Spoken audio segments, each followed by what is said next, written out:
I've played so many new games over the last couple of months, but would I recommend them? You're in the right place to find out. Hello, Cozy Gamers, and welcome back to the Cozy Gaming Club, where we talk about all the latest and greatest cozy games. I'm Ellie, and today we're reviewing all the cozy games that I played in March and April, of which there were a few.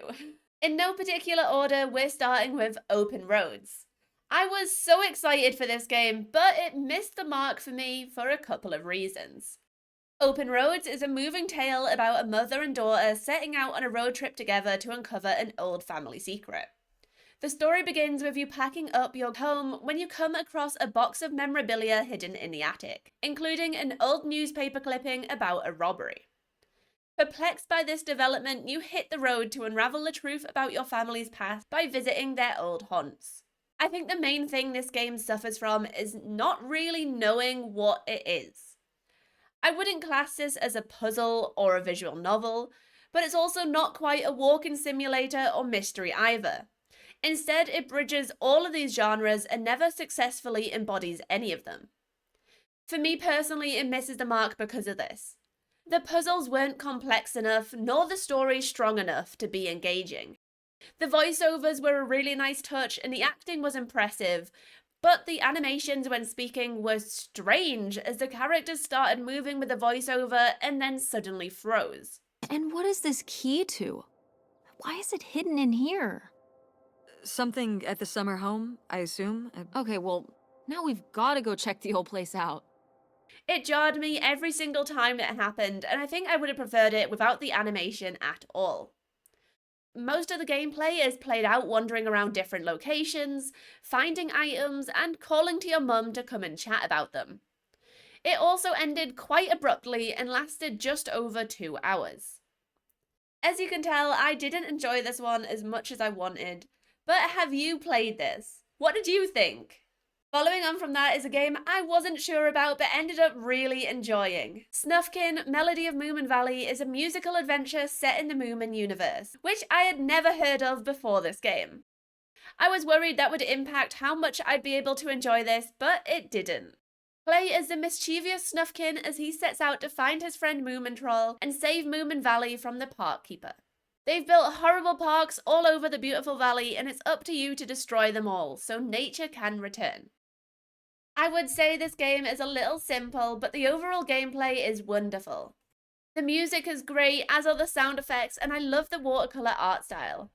It's just incredibly wholesome with a wonderful little story, fun characters to meet, and lots of witty dialogue and funny side quests.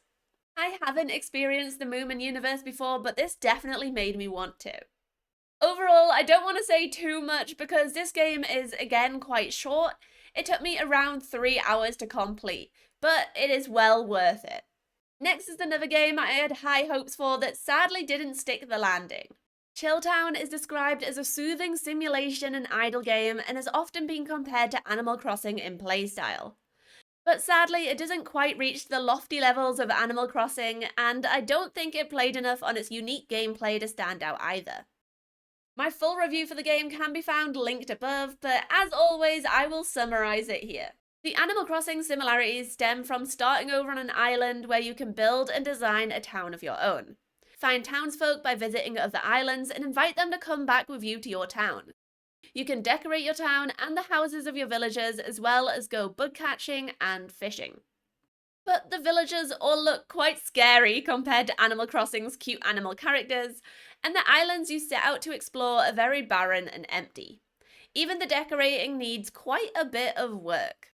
Then there are the unique pals, which is a fun little Pokemon element that has been added to the game.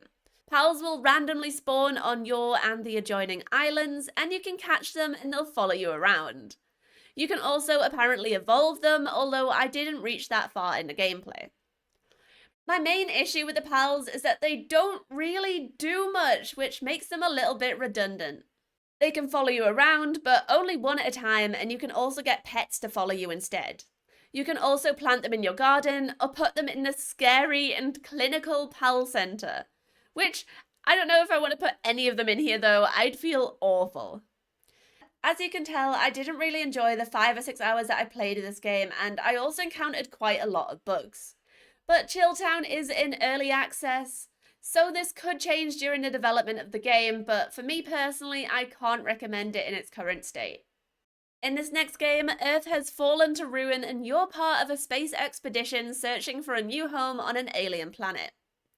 But something goes wrong with your spaceship and your crew ends up getting scattered across this strange planet, which is very different from what you expected. You'll need to find your missing crew members and restore this desolate world back to its previous state.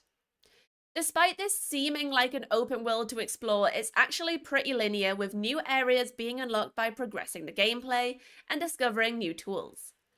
There isn't any real creative freedom in the game either when it comes to building your civilization, as everything has a fixed position so you can't design your own base. As you set out to explore following quest markers and finding your crewmates, there were lots of different areas.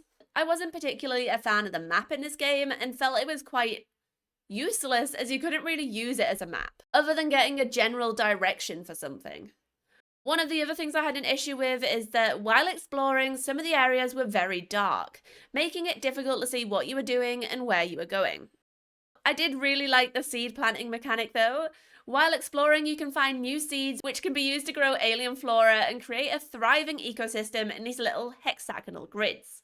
You'll need different types of plants planted alongside each other to create a healthy ecosystem, and you'll need to pay attention to soil quality to choose the right plants for each area. This was probably one of my favourite parts of the game, although it did become a little repetitive as you got further into the game. Overall, this one is tough for me to review, as I wouldn't say I'm particularly falling on either side of the fence for Distant Bloom. It wasn't a bad experience, but I'm also not in a rush to go back and finish it after the 6 hours I've played so far. So make of that what you will.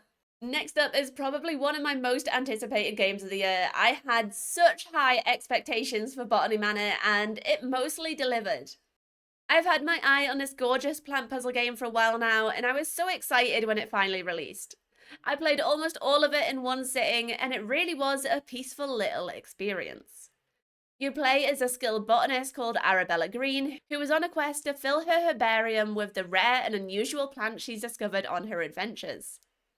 But you'll need to work out how to grow each of them in order to do so. These make up the puzzles in the game, and it was so satisfying to see all the weird and wonderful plants grow after successfully completing a puzzle. None of them were too difficult to solve, which can be both good and bad. I liked that all the clues were logged in your herbarium, although I wish that you'd been able to review the clues again directly from the book, without having to run back and find them again. It was frustrating when you'd misremembered something and had to run all the way back across the house to double check.